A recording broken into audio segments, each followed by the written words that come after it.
I've saved my most recent print settings under the name spect as srgb.ai, found inside the 11 printing folder. And in this exercise, we're going to examine the final panel of print options, which allows us to adjust for overprinting and transparency flattening. So go ahead and press Control-P or Command-P on the Mac to bring out the print dialog box. And notice that I'm still printing to my LaserJet 2700, that non-PostScript color composite device. And I'm going to go ahead and switch over to Advanced. And notice that we have this option right there, Print as Bitmap. So if you're having some extraordinary problems getting your artwork to render, then you can turn on the Print as Bitmap checkbox to put Illustrator in charge of the raster process. But the only time I would recommend you doing that is if you're having problems with dropouts. So some portion of your illustration is actually dropping away and you're losing a path or a path fragment, something along those lines. Can happen with gradients sometimes, but it's rare when you're printing to a composite device. Next, we see these options right here, overprint and transparency flattener options. And it starts with overprints, which notice is set to discard. Now that might seem a little worrisome. We've spent so much time trying to make sure that we've got our overprinting set up properly inside this document, and it's all going to get discarded. What's that about?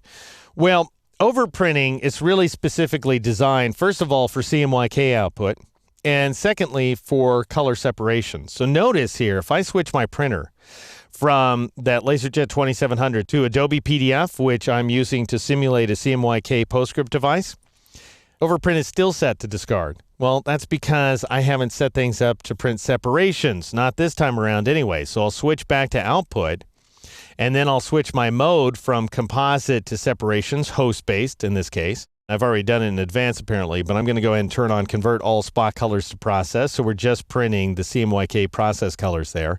And I'll change the printer resolution to 100 LPI, 1200 DPI. And now if I switch back to advanced, overprint is set to preserve. So again, overprinting is specifically designed for printing color separations, especially to a CMYK PostScript prepress device. Anyway, what do you do if you're printing locally? So I'll go ahead and switch my printer back to LaserJet 2700. I might, instead of leaving overprint set to discard as by default, notice that preserve is not an option because there is no overprinting going on except when printing color separations, but I can simulate my overprints. And that might be worth doing. So again, that's another option to try out. You might try to see if you can tell a difference between having overprint set to discard versus simulate. Because it may be if you're working with a local printer that is something in your home or office, inkjet, laser printer, that kind of thing. Why then it may be that all of your blacks end up outputting as rich blacks anyway. Anyway, I'm going to switch this option to simulate. And then we drop down here to this option that's called preset. This is your transparency flattener option.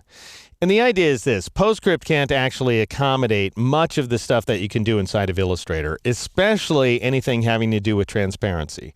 So if you're modifying opacity values, if you're using special blend modes, as we are all over the place in these framing elements here inside the artwork. I also have, by the way, if you check out Ghost Robot, one of the reasons he is a Ghost Robot is because you can see through the top half of him. And that's a function of transparency inside of Illustrator. Well, that's not something that's supported by PostScript. Neither are things like drop shadows and so on. Well, then what in the world do you ask Illustrator to do about that? Well, by default, we're using a transparency flattener preset of medium resolution. But if you want Illustrator to do its absolute best to render out every single object, then you could set it to high resolution, which, by the way, can result in more printing problems. So it's a little bit dangerous, and it's definitely going to increase the time that the job takes. But you can get a sense of exactly what's going on if you choose an option. I'll leave it set to medium resolution. And then you click on Custom.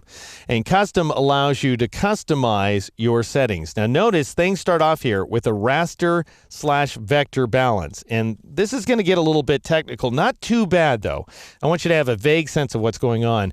We will revisit these options when we take a look at transparency inside of Illustrator in a much later chapter. But for now, notice that we have this slider that's weighing vectors, that is keeping your mathematical path outline definitions, or rasterizing those paths. And this all happens on the fly. Again, your original illustration remains as editable and as intact as ever. So this is just something that's happening on the fly when you're printing the illustration. You can go ahead and just rasterize everything that involves transparency inside of your illustration, in which case you would crank the setting down to rasters, and theoretically that would speed up the job and ensure that you didn't have any dropouts. However, it might also make for some choppy transitions. You might have some occasionally jagged edges inside of your illustration. Most likely you want to leave this value either set to 75 or 100. Now, if you crank it all the way up to 100%, you're saying, Illustrator, every time you can keep a vector, do it. It'd just be things like drop shadows that end up being rasterized, because anything that's soft has to be rasterized. Anyway, I'll go ahead and take this guy back down to 75, which is the default for medium resolution. 100 is the setting for high resolution, by the way. Then we have line art and text resolution. So anytime that you're going to have to render out line art or text resolution as rasters, anytime it's going to have to be rasterized for whatever reason, because some soft thing is passing over it, for example, what resolution do you want to use? If you're working with medium resolution, as we are here, the medium resolution preset, then it's going to be 300 ppi. If you're working with the high resolution preset, it's going to be 1200 ppi. What I recommend you do, if you're not going to change it, just leave it set to medium resolution.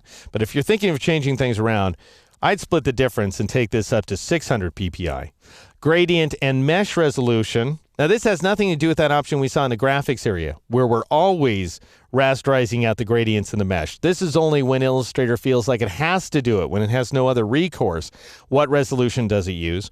Well, with the medium resolution preset, it's set to 150. With high resolution, it's set to 300, which I think is overkill. You don't need 300 pixels per inch for gradients, because they are by definition edgeless. They're soft, smooth transitions, so you can do it with fewer pixels. I actually think 150 is just fine, but if you want to take it any higher, you might go as high as 200 pixels per inch.